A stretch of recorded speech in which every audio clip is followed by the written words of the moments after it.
আসসালামু আলাইকুম, সবাইকে অগ্রিম ঈদ মোবারক।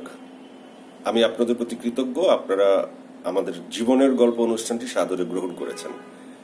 জীবনের গল্প অনুষ্ঠানটি নিয়ে আমাদের একটি প্ল্যান আছে, সেই প্ল্যানটি আপনাদের সাথে শেয়ার করি। জীবনের গল্প অনুষ্ঠানে আমরা সাধারণ মানুষের জীবনের গল্প অসাধারণ মানুষদের সাথে শেয়ার করব। আমাদের গেস্ট সাধারণ মানুষরাও থাকবে এবং সাথে বিখ্যাত মানুষরাও থাকবে। প্রবাসী বাঙালিদের আমরা গেস্ট হিসেবে নেব, তাদের সুখ দুঃখের গল্প শুনবো এবং প্রাসঙ্গিক বিখ্যাত মানুষও সাথে থাকবেন। তো সমাজের সর্বশ্রেণীর বাংলাদেশিদের একটি সমন্বয় জীবনের গল্প অনুষ্ঠানে হতে যাচ্ছে খুব শীঘ্রই। আমি মনে করি যে আপনারা এই অনুষ্ঠানটি ব্যাপকভাবে গ্রহণ করবেন। আরেকটি অনুষ্ঠানের প্ল্যান আপনাদেরকে একটু জানিয়ে দিয়ে আমরা একটি নতুন অনুষ্ঠান শুরু করছি। অনুষ্ঠানটির নাম কি একটা অবস্থা। কি একটা অবস্থা হচ্ছে সমাজের বিভিন্ন জায়গার বিভিন্ন অসঙ্গতিকে আমরা আপনাদের কাছে সুন্দরভাবে তুলে ধরবো। কি একটা অবস্থা দেখে আপনারা অনেক মজা পাবেন এবং আমি মনে করি যে আমার লাইফের একটা one of the best show হতে যাচ্ছে কি একটা অবস্থা। এবং কি একটা অবস্থা নির্মাণের কাজ চলছে, আপনারা খুব তাড়াতাড়ি কি একটা অবস্থা অনুষ্ঠানটি দেখতে পাবেন। তৃতীয় একটি কথা না বললেই না, সম্প্রতি দেখলাম একটি বিষয় খুবই ভাইরাল, জায়েদ ভাই আর আমার একটি ভিডিও। আমি ভিডিও করেছি, জায়েদ খান কথার উত্তর দিচ্ছিল। জায়েদ খান হচ্ছে একদমই আমার বন্ধুর মতো এবং আমাদের সম্পর্ক খুবই ভালো।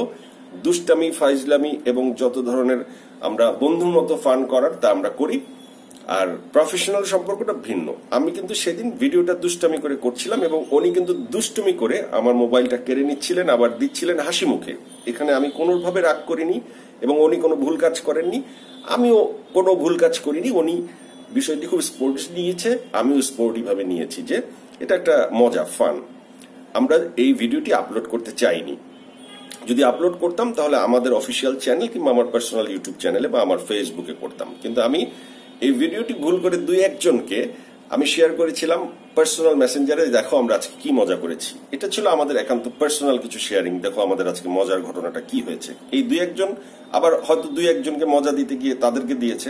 এভাবে করে কোনো না কোনো হাত থেকে ভিডিওটি কেউ না কেউ পাবলিশ করে ফেলেছে এবং পাবলিশ করার পর এটা ভাইরাল হয়ে গেছে।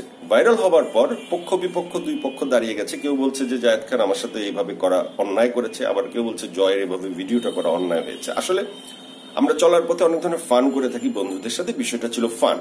তো এই বিষয়টাকে সিরিয়াসলি নেওয়ার কিছু নিয়ে আপলোড যেহেতু হয়েই গেছে, আপনারা বিষয়টি আমার মনে হয় যে এটাকে নিয়ে আর না বাড়ান। আর আমি একটি অনুরোধ করবো, যিনি প্রথম আপলোড করেছেন তিনি যদি উঠিয়ে ফেলেন তাহলে বিষয়টি নিয়ে আর বিতর্ক হয় না। আপনাদের অসংখ্য ধন্যবাদ, আর ভালো থাকবেন। আমরা ভুল করলেও আপনারা ভুলগুলো ক্ষমা করে দেবেন, আমরা আপনাদের কাছে সেই প্রত্যাশা করি, কারণ আপনাদের জন্যই সব কাজ করি। অসংখ্য ধন্যবাদ।